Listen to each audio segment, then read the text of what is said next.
Welcome back, it's Mr. Harper Smith. Today we're going to be talking about non-right triangles, or triangles that are squampus. Something is not quite right here, or square, a 90-degree angle. If you look, each of these triangles are kind of funky looking, aren't they? They're not the normal 90-degree angle. A lot of you have already learned about this. For some of you, this might be a review. For the rest of you, let's get into it. So, when we're trying to solve a triangle that is not right, the first thing I always look at is something called the law of sines. Okay? You might want to put this in your notes.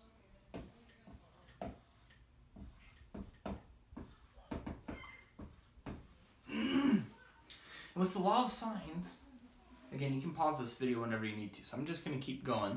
I'm going to trust that you pause the video when you need to pause the video. The first thing I always do with the law of sines when I see a triangle is I label it. I make sure I know what each of the angles are with a variable and what each of the sides are going to be with a variable as well. I start with A, so I'm going to call this angle A. Now I need a side A. There's three sides. Side A is only going to be one of them. And it has to be a specific one. It has to be the one opposite whatever angle A is. That needs to be my side A with a little case, lowercase. You have an uppercase and a lowercase. Next I do B. We can call this one B. It doesn't matter. This one could have been B. You could have started with A wherever you wanted to. B, well, angle B is going to be opposite angle. Side B will be opposite angle B. Finally, angle C, I'm going to have side C is opposite angle C. Alright, they need to be opposites. Then the equation that we can use, the law of sines, to find any missing piece here is A over sine A equals B over sine B equals C over sine C. Basically, we pick two, we roll with it. So let's look at this triangle here as an example. I have angle A, let's call this one A, B, and C. It doesn't matter. Doesn't matter. This one could have been A, this one could have been B, that one could have been C. The order doesn't matter. What does matter is that the side is opposite the angle. Side A is going to be opposite angle A. In this case, if this is angle A, side A will have to be opposite. 1, 2, 3. Which one is it going to be?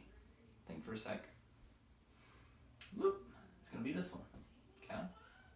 That's side A. It is opposite angle A. Next we have B. Opposite B is going to be side B. Angle C. Side C.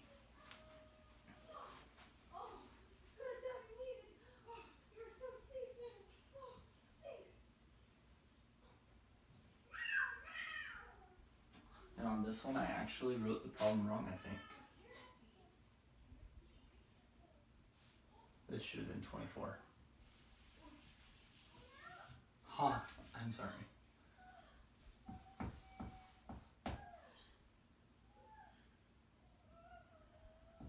There we go. Okay, so we're going to use the law of sines to figure this one out. Here we go. So we've got, let's see here, we've got angle A, so we've got angle B with the side. So those are the two that we're going to use. We're going to use A and B. So A over sine A is 22.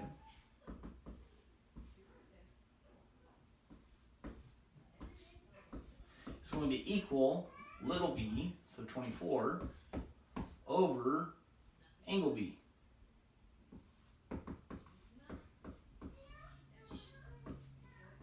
Okay? That is an A, not a 9. Now I just need to go through and solve. How would I get this little A by itself? Well, I'm going to multiply sine of 22 over to this side. So that will give me A equals 24 over sine 118 times sine of 22. We plug it into a calculator, we get our answer. Let's do that. I've got 24 times sine of 22 divided by sine of 118. I got 10 as my answer. So side A is 10.2.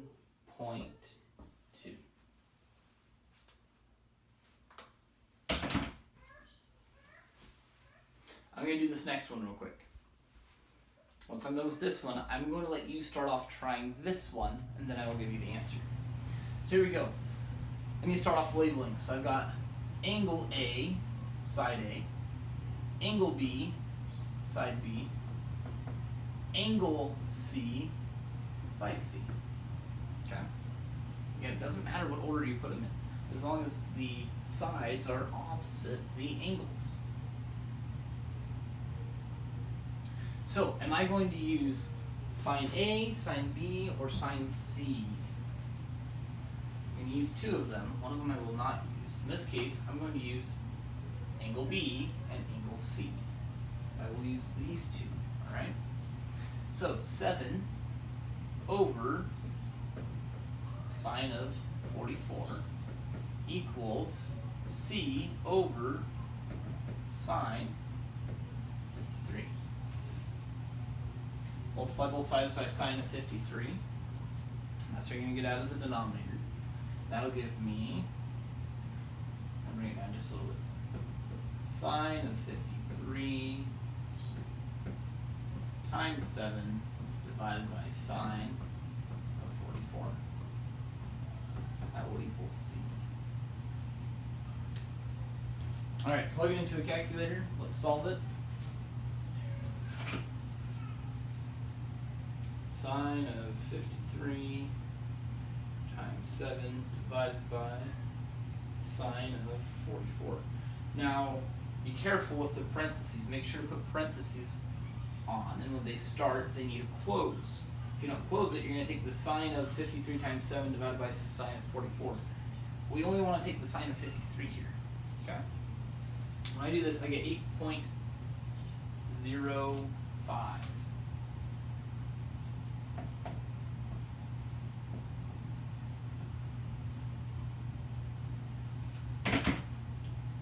Alright, you try this one. Pause the video.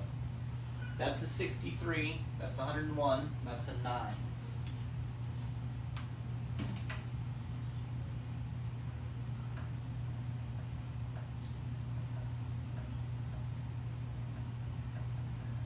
Alright. Pause it if you haven't got the answer already. Here we go.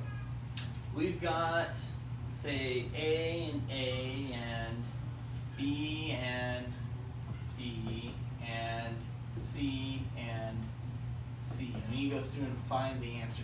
Alright? This one's going to take a little bit more legwork, a little more effort to get. We have a side C, but we don't have an angle C. We have no other side, so we know we have to use side C somehow. What would the angle for angle C be? What's angle C going to be? What do all three of those angles add up to? 180.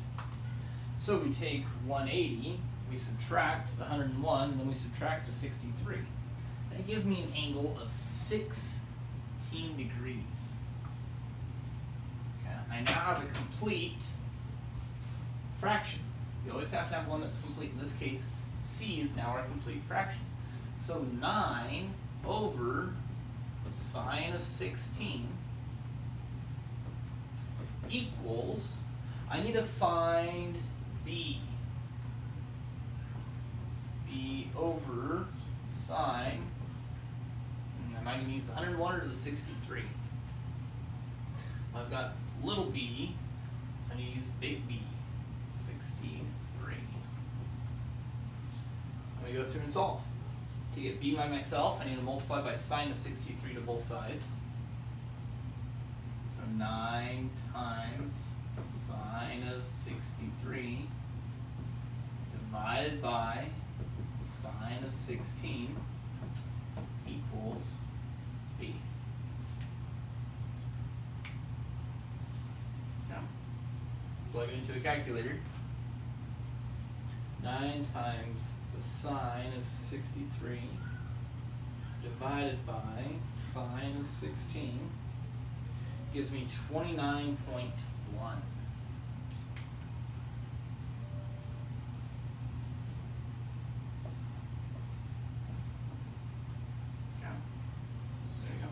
We've now found the missing sides for each of those. Try the problems down below. There is one other video that you need to watch. It says the ambiguous case. Make sure to watch that video because sometimes this doesn't work. The ambiguous case tells you when it doesn't. Good luck.